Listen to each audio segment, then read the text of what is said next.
Well, first of all, I want to thank all of you for being here this cold, dark day. It would be so easy for you to turn over in bed and say, I don't understand poetry anyway. But maybe after this morning, maybe you'll understand a little bit more. But I do appreciate you being here. It's not a surprise, really, because you do support the arts so much. We've got Ron Taylor's art. He's still very much with us, with his art, especially the big one behind us that I like so much. We have Marianne's dancing, and she's usually dancing here, isn't she?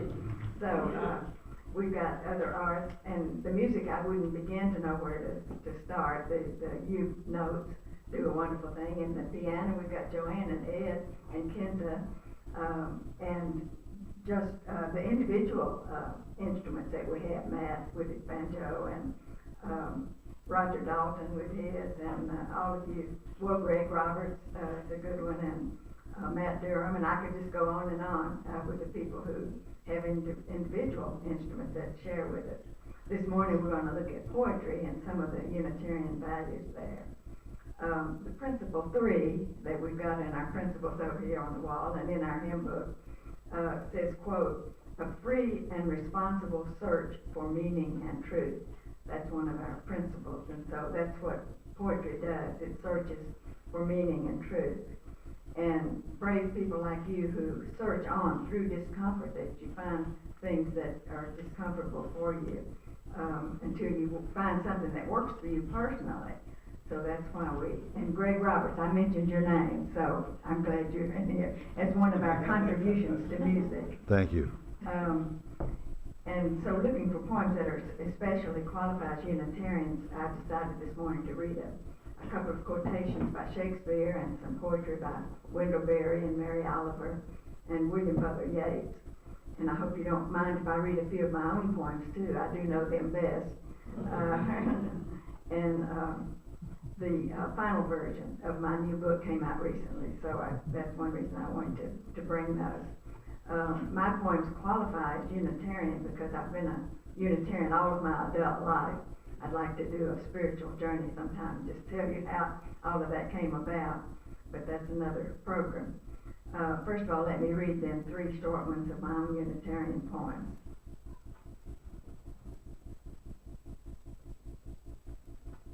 The first one's called Puzzle, and I'll dedicate this to all the people who love to work puzzles. I know Joanne and Ann and Barbara Prairie and several of the others of you that get together and work those puzzles, which I think is wonderful. This is dedicated to my anthropology student, Joe. He's an anthropology major. He was an anthropology major, and he was in one of my English classes. Puzzle. The long life mentioned here is our evolutionary journey through the millennia, and the short life refers to our own brief existence here. Puzzle.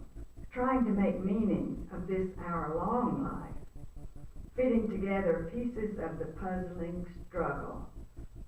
A tooth here, fragile fragments of skull, kneecap, and femur there, infinite stretches of silence between, held together with conjecture's tentative glue, pondering pottery shards, ashes, stones, animal bones, asking how, why, what, when, and especially who.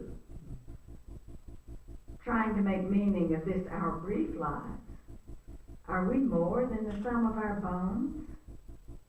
Fumbling in the dark with recalcitrant pieces, scattered puzzle, battered box, key pieces missing, no guiding picture on the top. And the second one is when your mother dies. And it may sound a little dark, but it's the empathy that we have for each other when that happens, and that's happened to a lot of you already, so we join together and help each other in those times. When an elder in the tribe dies, it's like a library burning down. But the flames continue to rise, to the museum, the marketplace, the church, the courthouse, the town hall, the well gone dry, the airport, the bus terminal, the train station, all closed for good. Why do we write and tell our stories? According to Rachel, the guards in the camps delighted in telling the inmates there that their stories would never be known to the world. Their suffering would die with them. And this prospect of oblivion added to their torturing. Why do we write? Because we know that history is that part of the past that somehow manages to escape. But in order for this to happen, someone must stand and testify. Someone must say, yes, I remember. This is the way things were back then. An elder like your mother dies, what she could say imprisoned for life, what she knew of her grandmother's time and place of birth, her own mother's dream, what caused her greatest joy and pain. No one to tell you what she did to food to make it taste so good. The ultimate knowledge of a summer squash. The feelings in her deepest heart. Your history takes a tilt towards chaos, erased as a page where she'd written her name. And then dialogue it down. This takes some explanation. In the front of your hymnal, you find right beneath the principles that are listed there in the hymnal, there's something called the sources that we draw from. Our tradition draws from many sources, it says. And the fifth source, I like to look at those, by the way, that are in the front of the hymnal, because a lot of times we don't look at those sources. And it has some wonderful sources there. The fifth one reads, quote, from humanist teachings, which counsel us to heed the guidance of reason and the results of science. And those of you who know me know how attracted I am to science, Darwin in particular. And I just think that's such an important part, and I like to see that used in the services. I have 2 Darwin poems to read today, partly because of that reason and science source, but mostly because you and I can be substituted for Darwin. He didn't want to believe the things that he found, and the things like that were closely kin to the other animals, and so much more than we had thought. And that kind of means that we don't have as much free will as we thought we had. That natural selection means that nature selects a lot of who will be. And so, in keeping, we go through that, and we find these uncomfortable facts, but we go through that and we find something that's in tune with our own Unitarian values. I hope you don't mind if I say Unitarian and not Unitarian Universalist, because I'm used to saying Unitarian. It's easy just to use that one word. The key Unitarian phrases here are redefining the nature of God. And that's how I draw you in, because you do that all the time. You've been doing that all your life. You start with one vision, and then you redefine that, and fine-tune that, and then you redefine it again. And Darwin did that, and we do that also. And another phrase is, people believe what they must. That's an actual quotation from the biography of Darwin, that he actually talked about that. People believe what they must. We discuss that sometimes here in our fellowship too. Darwin speaks first. It's a dialogue between Darwin and his interviewer, an imaginary dialogue. Darwin says, I didn't want to make a fuss. I like myself truly, but still I have, deep down inside, a need for others to like me too. As I said, he didn't want to make a fuss about the things that he was finding. The interviewer says, you were questioning, redefining the nature of God. Still, you would not violently assail another's faith. People believe what they must, you said. You embrace the phases of the world with such fervor that needing a warmth like that to help me hold on, I could turn and live in your yearning glow forever. That grace through darkness that made you large and strong, and brave enough to face the grueling test, bracing yourself for the stark departure of almost every angel you had known. So he's very brave, and that's one of the things that I admire about you is your bravery. There was a great joy for me in writing these poems, but creating the poem is only half of what it takes. It takes sharing the joy with other people, having other people enjoy the poems too. That's the other half to make the circle complete. And I want to share my book the same way that Ron shared his art, and you all share your music, and Marianne shares her dance.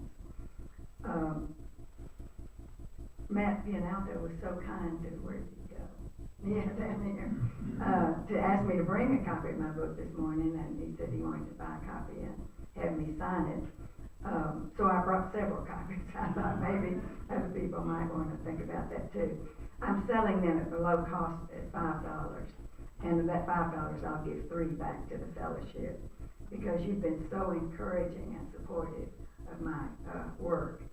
And as I said, it's in all of these arts, creating is only half the joy. It's sharing it with other people that completes that circle.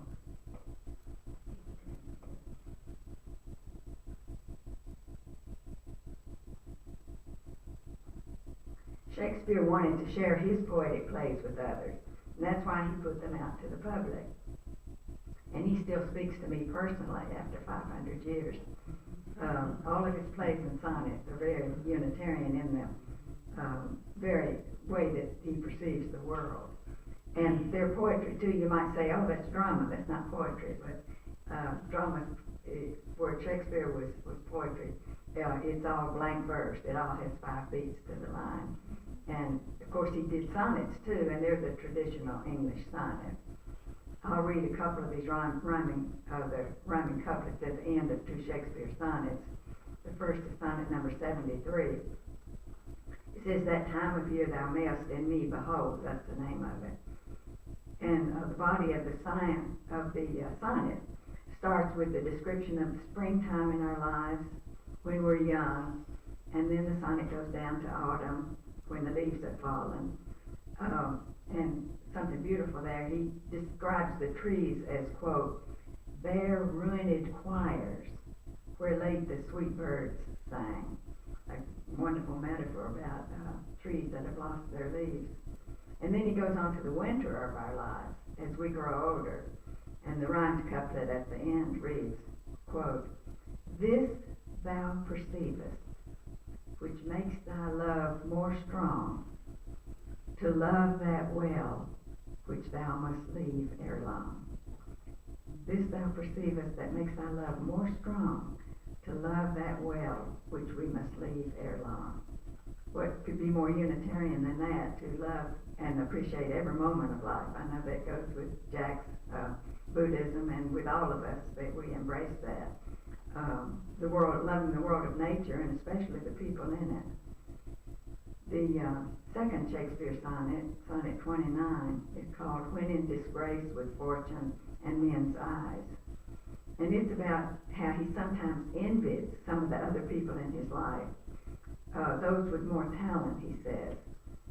And can you imagine anybody with more talent than Shakespeare? But that's what when he's feeling really depressed, that's what he thinks. He envies those that he thinks are more handsome, and the ones with more friends, and the ones with more wealth and power, like a king. And he especially envies the ones with more wealth. As you know, poetry never made anybody rich, and that includes Shakespeare. But while he's sitting there feeling sorry for himself, in a flash, he thinks about someone he loves. And, quote, he says, quote, happily I think on thee. and thy sweet love remembered, such wealth brings, that then I scorn to change my state with kings. Happily I think on thee. I think that's wonderful, very Unitarian, that love in general and love in particular, that one person in particular is better than all the wealth and power in the world. You notice that we didn't have discussion on your bulletin. I told Jack that I don't like to have discussion at the end of my readings. But if you were doing questions at the end, you would probably ask me who my favorite contemporary Unitarian poets are. And the answer would be Wendell Berry and Mary Oliver. And I know you recognize those two names. And you know that by the fact that they have readings in our book, you probably remember those readings in the back of our book, that they would be Unitarian since they are there. So let's turn, I'm going to include you to participate because I want to help you focus on the here and now. I know when I'm at a place where people are reading poetry, sometimes my mind has a tendency to wander. And so I'm going to involve you in it, and that'll bring you back to focus on the poetry. It's on page 483 that I want you to turn to the Wendell Berry reading. And when you get to that place,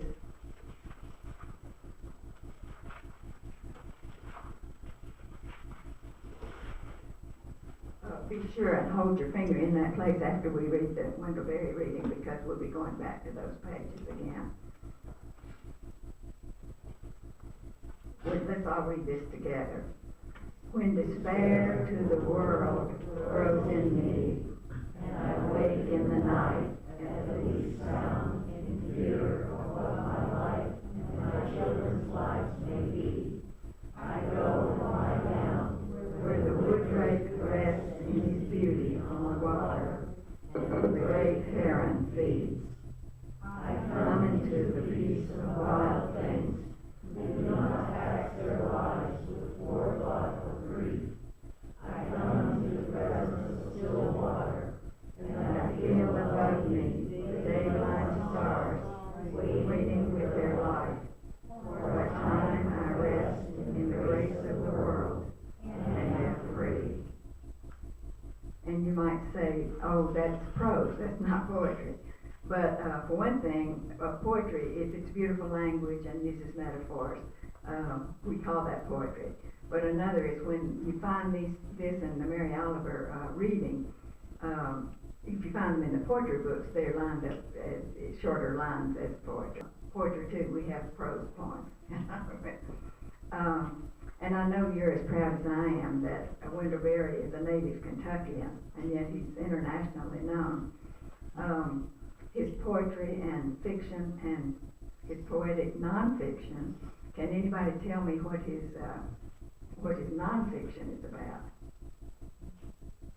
What does Wendell Berry say about the world? Environmental, right? And his nonfiction is wonderful, wonderful ideas about the environment and taking care of our world and the neighborhoods that we live in. Very much in tune with our Unitarian principles. Wendell's 83 years old and lives up near Port Royal, up near the Kentucky River, still farming. An interesting side note about Wendell Berry, I've known him for more than 50 years. And I realize I'm giving away my age with that. But I did meet him. I was a student at Georgetown. He was a graduate assistant at UK. And he came over and taught some classes, freshman classes at Georgetown. So I was glad to get to know him then, way back before he was famous, so that I could talk with him and get to know him better. He's by no means a close personal friend, but we have kept in touch over those years, mainly at the first part. I wouldn't dare to write him letters now because I know he's far too busy to answer those. But I can testify to you that he's just as warm and wonderful in real life as he is in his poetry and other writings. Now, we're going to take a seventh inning stretch. I'll have you bring you back to your mindfulness again.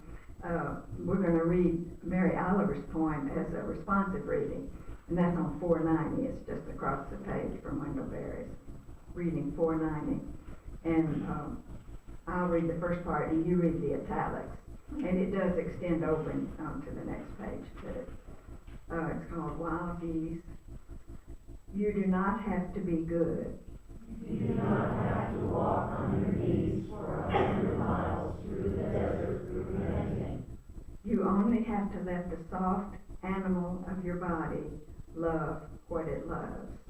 Tell me about despair, yours, and I will tell you mine. Meanwhile, the world goes on. Meanwhile, the sun and clear pebbles of rain are moving across the landscapes, over the prairies and the deep trees, the mountains and the rivers. Meanwhile, the wild geese, high in the clean blue air, are heading home again.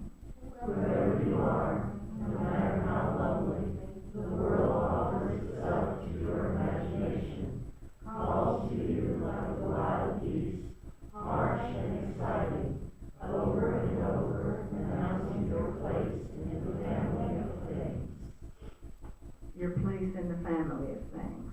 That's the web of existence of which we are all a part. I think it's wonderful how these people reflect Unitarian values. Like Wendell Berry, Mary Oliver is still very much alive. She's 81. She lives in Connecticut. Also like Wendell Berry, she's an internationally known poet. And do you happen to know which press she published with first? I bet Barbara Prairie might know that. With the Beacon Press, the Unitarian Universalist Press on Beacon Street there in Boston. And it really makes me feel happy to think that the Unitarians were the first to discover her and publish her. And it's possible that if she'd sent it to other places and they didn't take it, that we might not have known this wonderful poetry. So I'm just really, really pleased with the Unitarians for recognizing that and they published her for years. Some of the big places in New York might do some of hers now, but I know she started with the Unitarians and the Beacon Press. I want to close by reading 3 of my poems. I'll be closing a little early maybe, but that's okay. And this one, there's my book here. Let's see, Icarus Speaks to Darwin, another Darwin poem. And it's about some mythological people. Let me put this book out of my way. And I know you've heard of most of these myth people. It's Icarus and Eve and Prometheus and Faust. And then we include the real person Darwin in with that. But Icarus, these are all about people who were discovering things and searching and reaching, just like you are, for meanings in life. But they all reached too far. And Icarus do you know what he did? Yes, everybody knows that. He wanted to get out of that labyrinth, and so he put the wax, or his dad helped him put wax and feathers on his back, and they were going to fly up. But the dad said, do not fly too near the sun, right? And what did he do? Like any teenager would do, right? So he came to no good end. And then we've got Eve, the traditional Eve, the other part of Adam, and God told her, do not reach up and pluck that from the tree of knowledge of good and evil. She wanted to know all about these things, just like you do, and she did that, and she came to no good end. All the trouble and travail in the world is supposed to came from her doing that. And then Prometheus, you may not be quite as familiar with him. Do you know what he did? He went to the sun and stole the sun, right? Some part of the sun, brought it back to humankind. So he got chained to a rock and the vultures eating on his liver. But people that are reaching too much, you see, it's hard. It's a harsh world to make some of these discoveries that you didn't want to know. And Dr. Faustus is the last one. Joanne could probably tell us about that opera Faustus, and you've heard of him too, about where he sells his soul to the devil because he wanted to know everything and he wanted to experience everything. And he said, if you'll let me, he said to the devil, made a pact with the devil, if you'll let me do this, then you can have me when I die. So he definitely came to no good end at the end of that opera where the trapdoor opens and he falls into the flames. So it's, Darwin, of course, just kept on pushing and wanting to know, and he found out more about how people involved, and he wasn't happy at all when he found out these things. So we can identify with that. And remember that you put yourself in the part of Darwin here. It's from the point of view of Icarus. Nice to meet you, my gentle friend. Everyone sees you as sweet and calm. I see you more as Eve and Prometheus rolled into one, reaching for knowledge, the stars, the sun.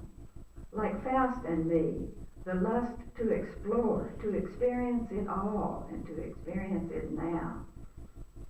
Awake, aware through questioning. And Icarus goes on to say to Darwin, I admire most your open mind. No, passion is your greatest trait. The way you go at it, beak and talon. No, it's your honesty I love the most. No, it's close attention to detail. You, the world's greatest lover. You, the greatest lover of the world. And as I said, you are Darwin there, and that's what I love most about Unitarians, your open mind and your passion for truth and your honesty. You don't go around saying things that you don't believe. You can only say those things that you really believe. The next one is arts and sciences. And you know that arts and sciences sound like they're antithetical, that they're opposite from each other. But remember that our sources say that science and nature are a source of art, or a source of our sources, and then we also love the arts in the Unitarian. So I try to put those two together. Art and science is finding design. The art of science and the science of art. Both to perceive and to mastermind these scattered patterns we call design. Mapping the paths we've traveled thus far to see how they converge on this spot. Seeing ways to say it back in a splendid rendering of the natural world. Heightened sensitivity, detecting connections, interconnecting web of life. Poet, scientist, artist, all conditioned to observe more, expect more. Everyday life a deep study, developing relationships, lives bent toward exploration, seeking to meet in that medium where disparate ideas intersect in graphic collision, a spark, message of precedent, beauty of new that had not struck in our minds before. And I'll end with our professor lectures on DNA. You'll have to use your imagination.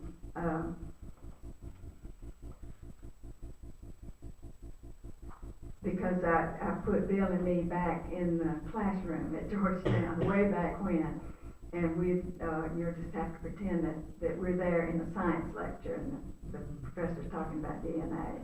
You've probably seen pictures of DNA represented as a spiral, as a double helix of how that works.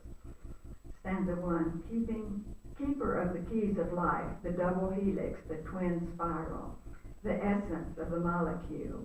It stores the code each cell will use to duplicate and to sustain humans and bees, wildflowers and microbes.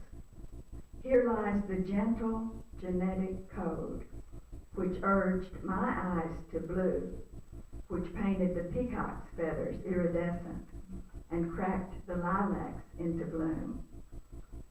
A pair of pretty party streamers wrapped in spherical embrace, a spiral staircase we could climb to understand what we're made from. Stanza 3. Our professor lectures on and on. I glance at you, you smile at me. The rest of the lecture, I'm in a dream of our double helixes, mine and yours, sweetly interlocked, entwined in mystical harmony.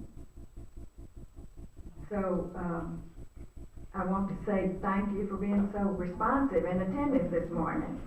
You, and as I said, I prefer not to have a discussion at the end, but if you do have questions or comments, please come down and we'll talk about that. And as I said, if you did want a copy of the book, I'll be happy to autograph it for you. Thank you.